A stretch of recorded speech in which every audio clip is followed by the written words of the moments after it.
অবাক তো হওয়ারই কথা, ওটা তো স্কুল নয় মাছের বাজার। যেদিকেই তাকাবেন সর্বত্র আবর্জনা পড়ে রয়েছে। বাচ্চাদের চিৎকারে কান একেবারে ঝালাপালা হয়ে যায়। জাতির দোহাই দিয়ে দল পাকিয়ে, আর এই সরকারি স্কুলটা তো এদের সবার বাবা। স্কুল এই জন্য তৈরি করা হয় যাতে বাচ্চারা ভালো শিক্ষা পায়, কিন্তু এই স্কুলে যদি আপনি পড়েন তাহলে পৃথিবীর সমস্ত বদভ্যাস আপনার মধ্যে চলে আসবে। এই শহরের নাম পুথুর, আর স্কুলটাও সেই প্রস্তর যুগের মতোই। ওই দেখুন, এটা সেই জায়গা যার প্রশংসা আমি এতক্ষণ করছিলাম।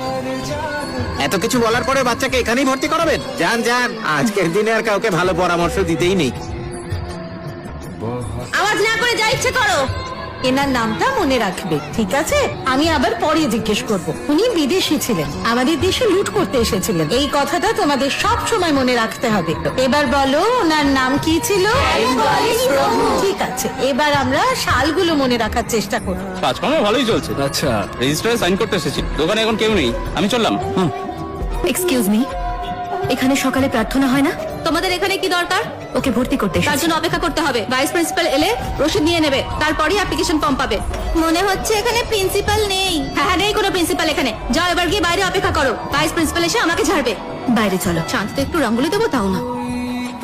নমস্কার স্যার। হ্যাঁ হ্যাঁ, আজকে আমার ইলেকট্রিসিটি বিলটা জমা করে দিস তো। আমি জমা দিয়ে দেবো স্যার। আরে এইভাবে মুখের সামনে দাঁড়িয়ে আছেন কেন? সামনে থেকে সরুন, ইন্সপেকশন এসেছেন নাকি? ফালতু লোক যত সব। Good morning sir. এই শোনো, ইনি ভাইস প্রিন্সিপাল, কথা বলে নাও। কি দরকার বলুন? এই মেয়েটাকে ভর্তি করাতে এসেছি। ক্লাস শুরু হলো 1 মাস